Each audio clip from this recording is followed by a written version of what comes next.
Okay, so in Module 4, we're going to continue discussing parenting styles. In this case, what's the impact depending on what parenting styles a parent selects? So let's go ahead and look into that. So remember, authoritative, I was saying, is generally considered to be a good one where you have a decent level of demandingness, but also high responsiveness. So with authoritative style, those children or adolescents tend to be more independent and self-assured, creative, and socially skilled. They tend to do better in school. They get along with their peers and other adults. And this style really helps them develop characteristics like optimism and self-regulation that are going to have positive effects on a wide range of behaviors. So at least in our society, authoritative parenting is hands down considered one of the best type of parenting styles. Now, with authoritarian parenting, what you see is that adolescents tend to develop more dependency.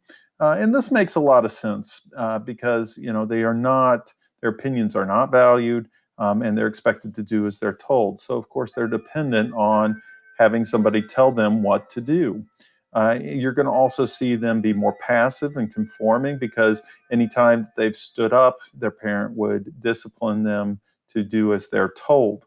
Um, Other side effects you might see of this particular parenting style is being less self-assured, less creative, and just less socially adept than other adolescents because they're not used to the give and take compromise that is necessary that, say, authoritative adolescent parents, adolescents might be a little more adept at because they've had more exposure. Now, those who engage in the permissive style, those adolescents tend to be more immature and irresponsible because they're used to getting everything what they have wanted. They're more likely to conform to their peers and otherwise associated with less than desirable outcomes. And then finally, disengage, which you've got to remember is about as frequent as the authoritative parenting styles. You tend to see more adolescents with impulsive and kind of engaging in risky behavior. They have higher rates of problem behaviors like delinquency, early sexual involvement, and the use of drugs and alcohol.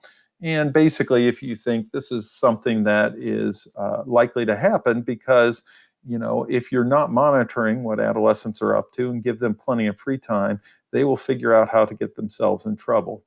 It's good, even though nobody necessarily says, "Oh, gee, I wish I could only have my parents on my on my back more." The truth of the matter is, yes, that's probably for the best in general. Now, of course, if you've lived with both of your parents, you realize that they aren't always in sync in regards to how to parent you. So, those parents who are wildly inconsistent with each other and how to parent an adolescent, those adolescents tend to have more negative outcomes. They tend to have lower self esteem, don't do quite as well in school. They don't have as much self control or even academic motivation because there is this way that they can kind of play each other, play the parents off each other. Oh, dad said this. Oh, no, mom agreed to do this kind of thing. Now, it's important to note, though, that parents aren't driving the bus here. It is a reciprocal kind of relationship, and so there are reciprocal effects as part of this. So a parent can affect an adolescent, but that adolescent also has an impact on the way that person parents.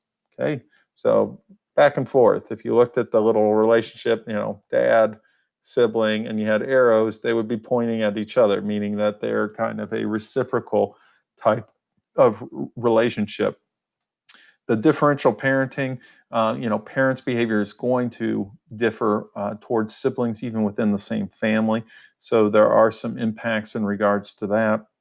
And then you have non-shared environmental influence. So siblings can experience very different family environments and consequences, and that becomes evident in the behavior and psychological functioning. So if a child's a favorite versus the one that's always the troubled child or the black sheep of the family, you can see that kind of come up too.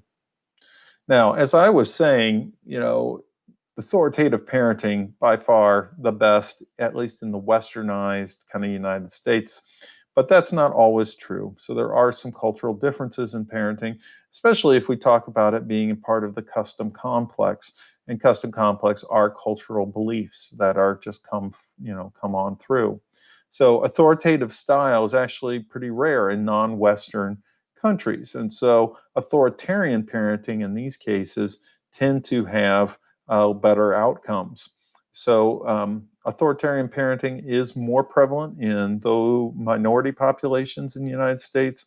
They have very high responsiveness, so it's a little different than what the classic kind of authoritarian, like I said, I've seen it referred to as no-nonsense parenting.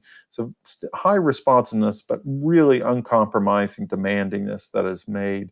And I think you see that a little bit when we talked about Tiger Mom. She would be an example of a different culture where there was, obviously cared about her kids, but very high uncompromising demandingness. And then the cultural context in regards to parenting is really crucial in trying to understand or predict what impact it's going to have on adolescents, because different cultures are going to have different parenting styles. And they can be like one exact type of behavior in a Western society versus a non-Western society. In one place, you have really good outcomes. In another, you could have really poor outcomes, even though the parenting type or style is the same. So all of the results that we were just going over really apply more to the US and Western societies, and maybe not so much the more traditional or non-Western societies. Okay. So we've talked about parenting styles. Next, we're going to talk about attachments to parents, and that's what we're going to hit in Module 5. So stay tuned for that one.